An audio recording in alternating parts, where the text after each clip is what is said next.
Écoute ce message si à jamais tu veux te lancer dans la culture d'avocat. En regardant bien évidemment la production que nous avons ici à l'ouest Cameroun. Pendant ces dernières années, beaucoup parlent d'avocats greffés ou d'avocats sauvages.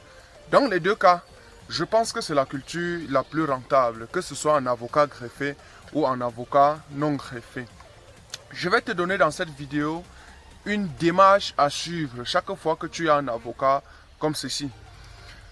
Puisqu'en réalité, que ce soit un avocat greffé ou un avocat non greffé, tu as toujours besoin d'un avocat comme ceci. Pendant tes voyages alors, telle que soit la zone où tu te trouves, tu as la possibilité d'avoir un avocat comme ceci. Et la seule chose que tu as à faire, c'est de consommer cet avocat et de planter son noyau. Ayant donc planté son noyau, il y a deux usages. J'ai listé dans une vidéo 20 rôles de l'avocat. Donc, la consommation de l'avocat devrait être un atout assez pertinent.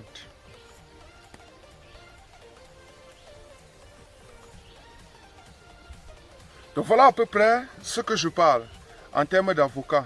Et demain, la production d'avocat serait telle que on conseillerait de consommer au moins un avocat par jour. Voilà. C'est très délicieux. C'est ça qu'on appelle les avocats beurre du Cameroun. Donc, ça n'arrive même pas à se décoller sur sa peau. Je précise que ici, c'est un avocat local. Donc, on n'a pas été greffé. Donc, ce qui s'est passé, c'est que, à l'époque, quand on a pris son noyau, on a juste sémé. Voilà. Donc, ça peut se voir. Ça peut se voir.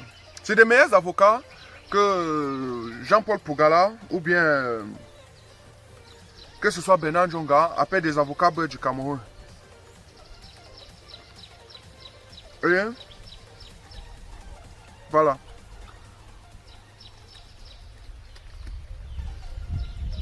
L'idée c'est de trouver dans son noyau.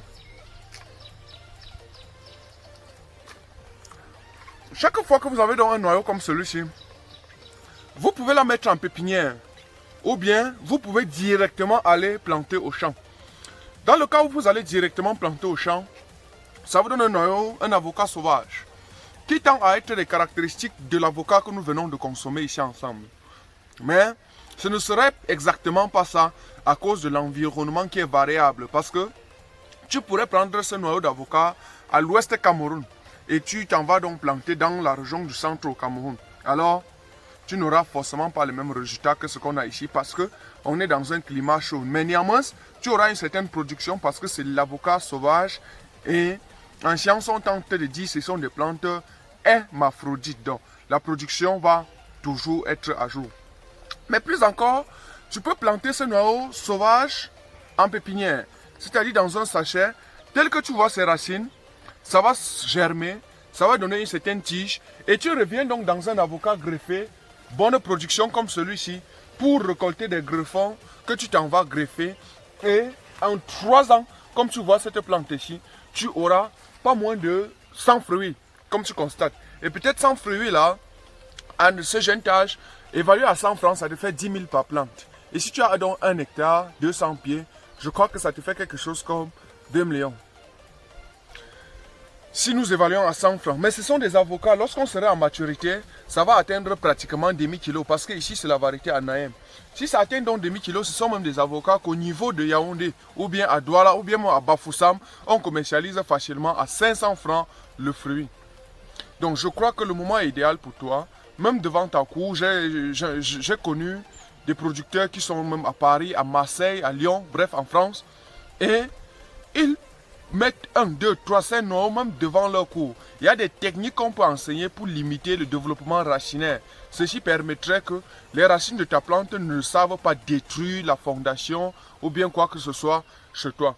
Donc tu as le meilleur conseil pour te lancer dans la culture d'avocat. Donc chaque fois que tu es dans un voyage, tu achètes un avocat, ne jette plus son noyau. Je vais te conter une petite histoire. Chez moi à Bafou, lorsque tu consommes un avocat, quand tu jettes le noyau, c'est plus dangereux que de jeter l'avocat en entier. Ce qui se passe, c'est que je connais un papa ici dans la région de l'Ouest, à Bafou, où il préfère ne pas te donner son avocat s'il sait que tu vas jeter le noyau. Donc en réalité, jeter un noyau d'avocat, c'est un crime. Et le voici. Vous allez même constater au niveau de Yaoundé, nous qui sommes dans le réseau de commercialisation des noyaux, on vend un noyau d'avocat plus cher même souvent que l'avocat. Parce qu'il faut faire un bon tri de noyaux. Parce que c'est un dicotylédon. Si il n'est pas bien adapté, ton noyau ne va pas germer. Il peut avoir une certaine maladie que nous appelons la gomose. Et plus tard, il y aura floraison et les plantes vont toujours, les fleurs vont toujours tomber et tu n'auras jamais la production. Regardez assez de nos vidéos sur la culture d'avocat. Je crois que tu auras assez d'informations sur la culture d'avocat. Et toi-même, derrière ta maison, devant ta cour, tu pourrais en planter un noyau. Donc c'était Kana Évariste. Voilà le contenu de la vidéo qui a été préparé pour vous. J'espère qu'elle a été intéressante. Partagez à une personne et qu'on se reprenne à une autre vidéo.